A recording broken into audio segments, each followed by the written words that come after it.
பிழைக்கிறதுக்கு 1000 வழி இருக்கு. எனக்கு திருவள்ளுவரும் கம்பனும் பாரதியும் ஒழுக்கமும் பாட்டி கதையும் தாத்தா கதையும் படிச்சுட்டு அதை நான் காம்ப்ரமைஸ் பண்ணி தான் எனக்கு வயிறு வளர்க்கணும்னு வைங்க. அப்போ எங்கள் அப்பா என் தாத்தா பாட்டன் எல்லாம் முட்டா பசங்க. உங்க கம்பெனிஸ் எல்லாம் தகுதியானவனுக்கு தான் வேலை கொடுக்குறா, நெப்போட்டிசம் பார்க்கலையா, ஜாதி பார்க்கலையா, அப்புறம் அவனுக்குலாம் கொடுக்குறீங்க. ஒரு மாற்றுத்திறனாளி ஒரு வாய்ப்பு கிடைச்சா அந்த நம்பிக்கையில மேல வந்துருவாங்க. அவங்க கிட்ட மட்டும் கேப்பபிலிட்டி பாக்குறீங்க. ஹையரிங்கிற வார்த்தை அராஜகமான வார்த்தை. ஆட்டோ லாரி பஸ் எல்லாம் பிடிச்சி போறது தான் ஹையரிங். I am employee. அந்த வேர்டை நீர்த்து நாசமா போயிடுச்சு. நீங்க எந்த ஊர் சார்? மதுரை மாவட்டம். மதுரை. நான் பிறந்தது மதுரை, வளர்ந்ததெல்லாம் திருநெல்வேலி. உங்க பேரு? வெங்கட சுப்பிரமணியம். வெங்கட சுப்பிரமணியம். வாழ்த்துக்கள் சார். ரொம்ப சந்தோஷமா இருக்கும் மாதிரி ஆளை பார்க்கலாம். அனைவருக்கும் கோபிநாத்தின் அன்பு வணக்கம். தம்பி வணக்கம் தம்பி. செய்கிற தொழிலிலோ வேலையிலோ அறமில்லை என்பதற்காக அந்த வேலையை விட்டுட்டேன், அதை நான் செய்யல அப்படின்னு சொல்லக்கூடிய ஒரு தரப்பு இந்த பக்கம் இருக்காங்க. கேட்கும் போது எவ்வளவு சந்தோஷமா இருக்கப்பா. தொழில் தர்மத்தை பாருங்கள், நீங்கள் அறத்தை பத்தி எல்லாம் கவலைப்பட்டு இருக்க முடியாது, அது ரியாலிட்டி இல்ல அப்படின்னு சொல்லக்கூடிய ஒரு தரப்பு. அது இந்த பக்கமா செருப்பெல்லாம் வெளியே விட்டோம்னே. நீங்க என்ன தொழில் பண்ணீங்க, என்ன அறம் இல்லாத அல்லது என்ன நியாயம் இல்லைங்கிறதுக்காக அந்த தொழிலை விட்டுட்டீங்க, என்ன மனசாட்சி உங்களை உறுத்தியதால் அந்த வேலையை தொழிலை விட்டு வெளியே வந்து விட்டீங்க? அதை வேற ஞாபகப்படுத்திட்டீங்க. நெஞ்சமெல்லாம் பொண்ணா இருக்கு தம்பி, மறக்க முடியல. கேன் சென்டர், அதுல வந்து நான் தான் ஜெனரல் மேனேஜரா இருந்தேன். நான் எனக்கு அது ரொம்ப மனசு டெய்லி நைட் என்னால தூங்க முடியாது, அவ்வளவு வேதனைப்படுவேன். அப்ப நான் பட்ட வேதனை இருக்கே, அந்த வேதனை. மதுபான வகைகள் தயாரிக்கிற ஆலையில ஒரு 7 வருஷம் வேலை பார்த்தேன். குடிக்கிறவங்கள போய் நேரடியா போய் நான் சொன்னா அவங்க கேட்பாங்களா இல்லையா? இல்ல. நான் தயாரிக்கிற இடத்துல இருக்கிறேன். இதை நான் விட்டு இந்த மாதிரி ஒரு வேலை நான் பார்க்க கூடாது. மனசாட்சி உறுத்துச்சு வேலையை விட்டுட்டேன். உங்களை மாதிரி மனுஷன்லாம் இருக்கனாலதான் கொஞ்சமாச்சும் மழை பெய்யுது. கந்துவட்டி கடை ஃபைனான்ஸ்ல வேலை செஞ்சு சார். ஒரு பொண்ணை பார்த்து நீ ஒழுக்கமா கட்டு அப்படிங்கிற வார்த்தை நாகரிகமா? இது நியாயமா தர்மமா? நியாயம் இல்லதான், தர்மம் இல்லதான். நீ தனியா கூப்பிட்டு 4 அடி அடிச்சிருந்தா கூட வாங்கியிருப்பேன். சொந்தக்காரங்களாம் வந்திருக்கிற ரொம்ப நாள் கழிச்சு அவங்களுக்கு முன்னாடி பார்த்து என்னை பார்த்து ஒழுக்கமா இருக்கிறியா அப்படின்னு கேட்குற. எவ்வளவு கேவலமான பிறவிங்க இல்ல நம்ம.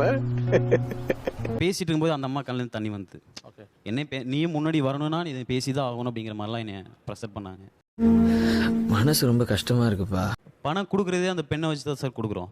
ஓ, இப்போ ஹஸ்பண்ட் ஒய்ஃப் இருக்கிறாங்க அப்படின்னா ஹஸ்பண்ட் கையில் பணம் தர மாட்டோம். அப்படின்னா நீங்க ஒரு செல்லா காசுன்னு சொல்லுங்க. லாபம் வருங்கிறதுக்காக அல்லது நெருக்கடி இருக்குங்கிறதுக்காக அந்த தொழிலை பண்ணுவீங்களா? இனிமே கண்டிப்பாக பண்ண மாட்டேன் சார். இந்த வறுமை வந்தா கஷ்டமே பட்டாலும் போதும் சார் எனக்கு. உங்களை மாதிரி ஆளெல்லாம் உலகத்துல இருக்கிறதுனால தான் இன்னும் உலகம் அழியாம இருக்கு. நீங்க ஒரு கேள்வி கேட்டீங்க, ஏன் கந்து வெட்டிக்காரங்க பெண்களிடமே கொடுக்குறாங்க அப்படின்னு சொல்லிட்டு. It is very simple logic. ஏதோ பேசுறதுக்காக நான் பேசிட்டு இருக்காத, நேரத்தை கடத்தாத, நல்ல விவரமா பேசு. அவங்களை ஒரு செகண்டுக்கு 2வது செகண்ட் மிரட்டினா ஐயோ நம்ம லைஃபே மிசர்வலா போயிடுமோ அப்படின்னு அவங்க கொடுக்கறதுக்கு முயற்சி பண்ணுவாங்க. இடையில எசகு பசகா பேசிக்கிட்டு இருக்க, அடி வாங்கியே செத்து போடா நீ. அந்த வேஜ் ஃபிக்ஸ் பண்ற டைம்ல எனக்கு என்ன டாஸ்க் கொடுக்கப்பட்டதுன்னா, சீக்கிரம் சொல்லுங்க, எனக்கு நிறைய வேலை இருக்கு. நீங்க சம்பந்தப்பட்ட அபிஷியல்ஸ் எல்லாம் போய் பார்த்து கொஞ்சம் லாபி பண்ணுங்க, இதை வந்து ஒரு 6 மாசம் டிலே பண்ண முடியுமா? அது அறத்துக்கு முக்கியமான விரோதமான ஒரு காரியம். அங்க என்னால ரொம்ப கஷ்டமா இருக்கும். ராத்திரி வீட்டுக்கு வருவேன், எனக்கு தூக்கமே வராது. நல்லா இருப்படா போடா, உன்னெல்லாம் ஒண்ணும் பண்ண முடியாது. நான் ஒரு தொழிலாளி, ஆனா ஒரு தொழிலாளி கூட்டத்துக்கு போய் சம்பளம் கொடுக்கறத டிலே பண்ண சொல்லி நான் போய் லாபி பண்றேன் பாருங்க. அப்ப எனக்கு விஷம் கொடுத்துக்கிற மாதிரி தான் அது.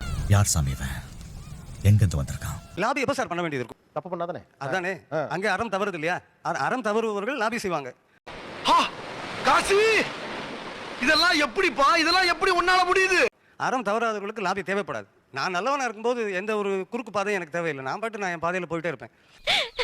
Very good, I like you. It has become a profession. அது கம்பெனி இருக்கு, அதுல மனசாட்சியை விட்டுட்டு கூட வேலை செய்யறவங்க இருக்காங்க. அது வந்து ஒரு முரட்டுத்தனமா உனக்கு பிழைக்க தெரியல நோட் பண்ணுங்கப்பா, பின்றாம்பா. பிழைக்கிறதுக்கு 1000 வழி இருக்கு. எனக்கு திருவள்ளுவரும் கம்பனும் பாரதியும் ஒழுக்கமும் பாட்டி கதையும் தாத்தா கதையும் படிச்சுட்டு அதை நான் காம்ப்ரமைஸ் பண்ணி தான் எனக்கு வயிறு வளர்க்கணும்னு வைங்க. அப்ப எங்க அப்பா என் தாத்தா பாட்டன் எல்லாம் முட்டா பசங்க. சத்தியம் பாரியா சாரே, நீங்க ரியல் கேப்டன் சாரே. ஒரு ரியல் எஸ்டேட் கம்பெனி இருக்கும், அங்கே வேலை செய்கிறவங்க யாராக இருப்பாங்க? நீங்கள் உள்ளே போய் பார்த்தீங்கன்னா ஒரு ரிட்டையர்டு ரெஜிஸ்டர் ஆஃபீஸில் வேலை செஞ்சவர், இல்லை தாலுகா ஆஃபீஸில் ரெவென்யூ டிபார்ட்மெண்ட்டில் இருந்தவர், அந்த மாதிரி ஆளுகளை வச்சுக்கிட்டா மேல்படி வேலைகளை செய்கிறதுக்கான வழிகள் வந்து ஈஸியாக இருக்கும். டேங்கப்பா, பெரிய பெரிய தத்துவம்லாம் பேசுற, ஆனா எனக்கு தத்தா புரியல, ஏன்னா படிக்கல இல்ல. ரியல் எஸ்டேட் ஆஃபீஸ் போனீங்கன்னா இந்த மாதிரி இருக்கும். ஒரு போக்குவரத்து கம்பெனியோ ஏதோ நடத்துகிறவங்க ஆர்டிஓ ஆஃபீஸ்லேருந்து ரிட்டையர் ஆனவங்க. ஸோ டிபார்ட்மெண்ட் வைஸ் ஆளுகளை வச்சுட்டு டிபார்ட்மெண்ட் வைஸ் தப்பு பண்ணுறதுங்கிறது நீங்கள் சொல்கிற லாபிங். எந்த ஊருக்கா சார்? எனக்கு மதுரை மாவட்டம். மதுரை. நான் பிறந்தது மதுரை, வளர்ந்ததெல்லாம் திருநெல்வேலி. உங்க பேரு? வெங்கட சுப்பிரமணியம். வெங்கட சுப்பிரமணியம். வாழ்த்துக்கள் சார். ரொம்ப சந்தோஷமா இருக்கும் மாதிரி ஆளை பார்க்க. தர்மத்துல இதெல்லாம் கண்டுக்க கூடாது. இவங்க நிறைய விஷயங்கள் சொன்னாங்க. இதுல யாரு சொன்னதை நீங்க எப்பா இதெல்லாம் மேட்ரே கிடையாது. I want to debate with this guy. ஐயோ பைபிள்ல ஏதோ பிளான் பண்ணுதே. இல்லை லாபி பண்ணாமல் இன்னைக்கு எந்த விஷயமே நடக்காது. ஃபார் எக்ஸாம்பிள் வீட்டுள்ளேயே ஒரு ஹஸ்பண்ட் அண்ட் ஒய்ஃப் இருக்கும், அட்ஜஸ்ட் பண்ணிட்டு போக வேண்டியிருக்கு, காம்ப்ரமைஸ் பண்ண வேண்டியிருக்கு. இதெல்லாம் யாரா உன்கிட்ட கேட்டா? யாரா நீ? கணவன் மனைவிக்குள்ள விட்டு கொடுக்கறதும் அறம் பிறழ்வதற்காக என்னோட மனசாட்சியை விட்டு கொடுக்கறதுக்கும் வித்தியாசம் இருக்கு. அப்படி நல்லா உரைக்கிற மாதிரி இன்னொரு தடவை சொல்லுங்க. லாப நஷ்டம் இல்லாத குடும்பத்திலேயே அது இருக்கும் போது பணத்தை போட்டுட்டு முதல்ல போட்டுட்டு அதுல ஒரு லாப நஷ்டம் வராம இருக்கும் போது அதுல லாபி பண்ணதுல என்ன தப்பு இருக்கு? ஐயோ நீங்க ரொம்ப டேஞ்சர் போல்தே. நம்ம எந்த நிலைமைக்கு போயிருக்கோம் பாருங்க. லாபிங் தப்பு இல்லைன்னு கூட பேசலாம் அப்படிங்கிறதே ஒரு இழிநிலை. அப்படி கேளுங்க, அறிய வரட்டும். என் வீட்டில் வந்து ஓலை கொதிக்கணும், அதுக்கு கொலை செய்ய வேணாம், கொலை செய்ய வேணாம், கொலை செய்ய வேணாம், ஒருத்தனை கெடுக்க வேணாம், லாபி பண்ணிட்டு போடல என்ன தப்பு இருக்கு? என்னடா முட்டாத்தனமா பேசிக்கிட்டு இருக்க முட்டா பயல. பச்சை லைட் போட்டு மனித உருவம் தெரியும் போது தான் நான் கிராஸ் பண்ணணும். பொறுமையாக தான் இருக்கணும், எல்லாரும் கூடயும் சேர்ந்து தான் நான் நிற்கணும். அது ஒரு நான் அந்த நெறியை கடைப்பிடிக்கிற முறை. உண்மை. நான் வேகமாக போகணும், என் பொண்டாட்டி வீட்டில் காத்துட்டு இருப்பா அப்படிங்கிறதுக்காக கிராஸ் பண்ணிடுவோமா? நம்ம அடிபட்டு செத்துருவோம். தங்கு வேற அந்தரம். திட்டத்துப்படி லஞ்சம் கொடுக்கறதும் வாங்குறதும் தவறு. கரப்ஷன் இன் எனி ஃபார்ம் வச்சுருவாங்க.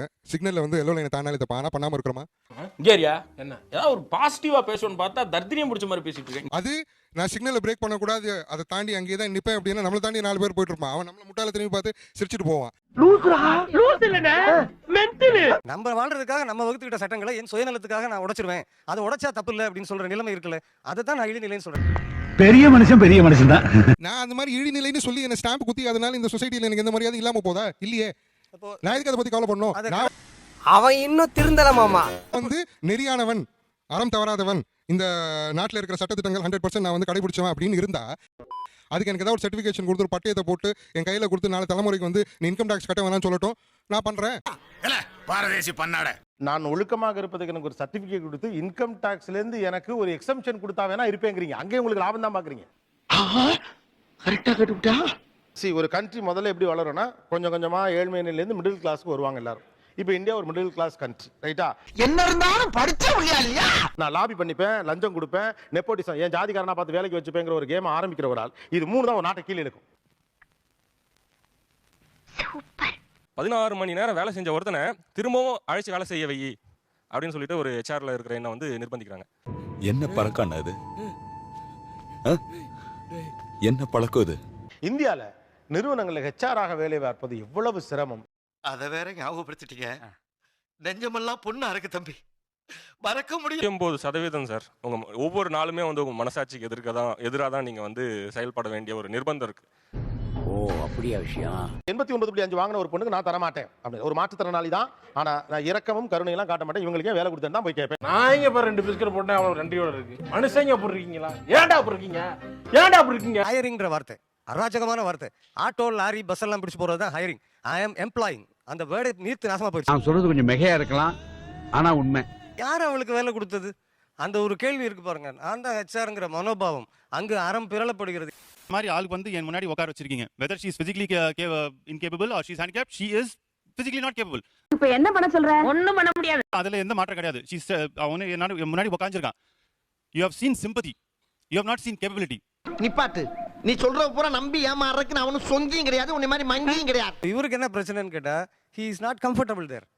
நான் கம்ஃபர்டபுளா இருக்கிறதுக்காக ஒரு ஆர்கனைசேஷன்ல வந்து உட்கார்ந்துட்டு இருக்கேன். லேசா புழுந்தாவே கண்டுபிடிச்சிடுறாங்கல. ஆனா 89.5 அடுத்த வெற்றியாளனுக்கு இவங்களுக்கு ஒரு மிகப்பெரிய கேப் ஒன்று கிடையாது. ஆனா ஒரு சின்ன எட்ஜ், அவங்க பிசிக்கலி சேலஞ்ச். உண்மை.